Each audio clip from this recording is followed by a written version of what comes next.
The mask of the deceased person is part of tradition in many countries.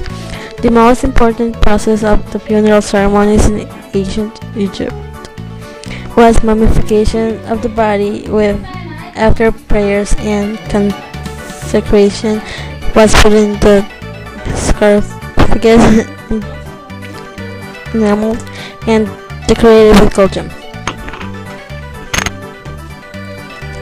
The mummy was placed in a brightly painter's wooden coffin. The elaborate decoration on Nesmut at Nero's coffin fits her status or aristocracy.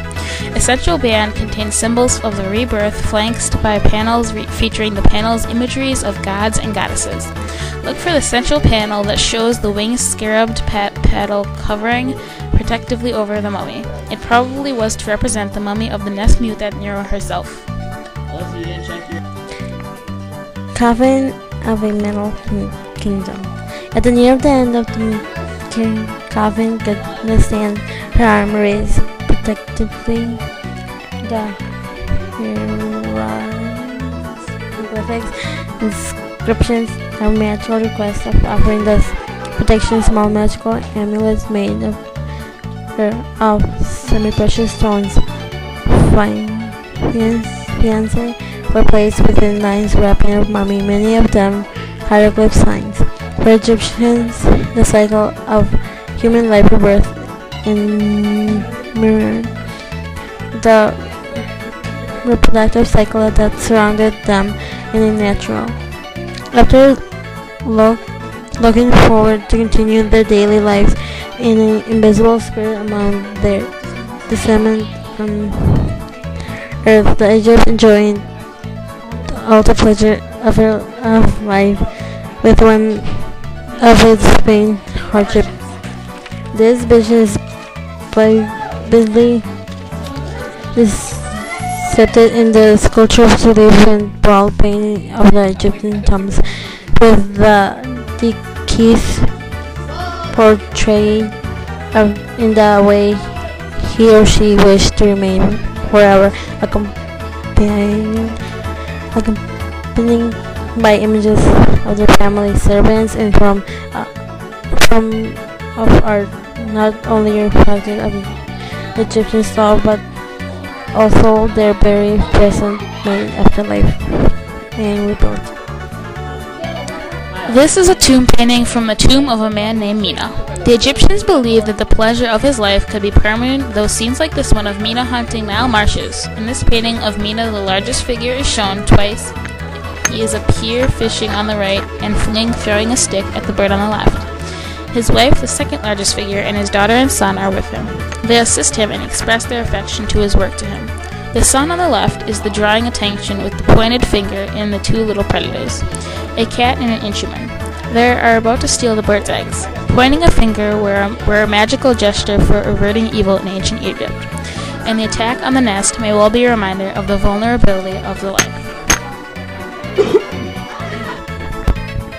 In the hall of two discarded hearts await against the true feather of truth and justice taken from the heart headers and goodness Adela. If the heart was lighter than the father, they could pass it. Or it were heavier, they could beat the ball by the mood to mood. This seems epic what occurs after the person died, according to the ancient Egypt, being the upper left corner of the displayed appear. Before the panel of 14 judges to make the accounting of his death during the afterlife, and the key of life appear in his hand of some judges. Sample of the Book of the Dead of the scribe Nephped around 1500 BC.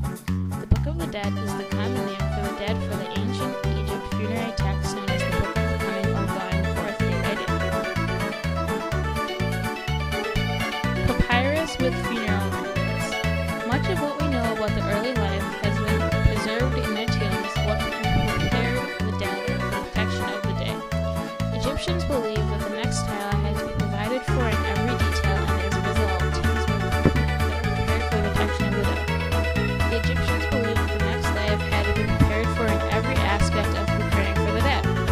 gave many offerings to the spirits, gods, and decorated everything of any importance in the preparation of the dead with portraits or stories of gods or kings. The word mummy is not Egyptian origin but is derived from the Arabic mummy, which means body preserved by wax like bitumen. This term was used because of the Arabic misconceptions. The methods used by the Egyptians in preserving the dead. A mummy is basically a corpse which their skin is flesh have been preserved from the international illness exposed to chemicals extreme cold or low humidity. The best known mummies are mummies that have been deliberately embelled with a specific purpose of preservation. Currently on display in the British Museum, ginger was discovered buried in hot desert sand. Desert condition can naturally preserve bodies, so it is uncertain whether the mummification was international or not. However, since ginger was buried with some pottery vessels, it is likely that the mummification was a result of preserved techniques of those burying him. Stones might have been buried with some pottery. A vessel is likely that the mummification was a result of preservation techniques of those burying him. Stones might have been piled on the top to prevent the corpse from being eaten by jackal and other scavenger, and the pottery might have held food and drink, which were later believed to sustain the journey to the other world. While there was no written record of religion from that time, the belief of those who buried ginger would have resembled to that later religion of some extent. Finally, the mummy is gone. Coffins were placed in the rectangular outermost coffin, made primarily in form of a sarcophagus for closing the coffin and described religious text. On the top of the coffin sits a alert jackal, probably in the reference of the Anubis.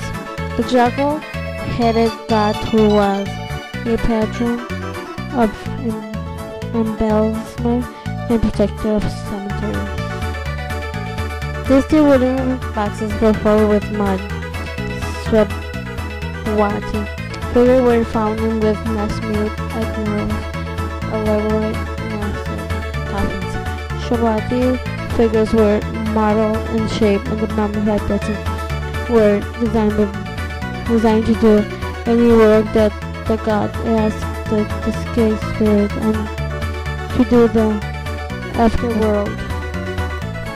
To remove internal organs, they were separately treated and during much of Egyptian history placed in a jar of clay or stone. These so-called canopic jars were closed with stoppers fashioned in the shape of our head, human, baboon, falcon, and a jackal, representing the flower protective spirits. Mat called the four sons of Horus. The heart was moved to be weighed against a feather representing Mats to determine royal rightness. The brain was sucked out of the cranial cavity and thrown away because the Egyptians thought it was useless.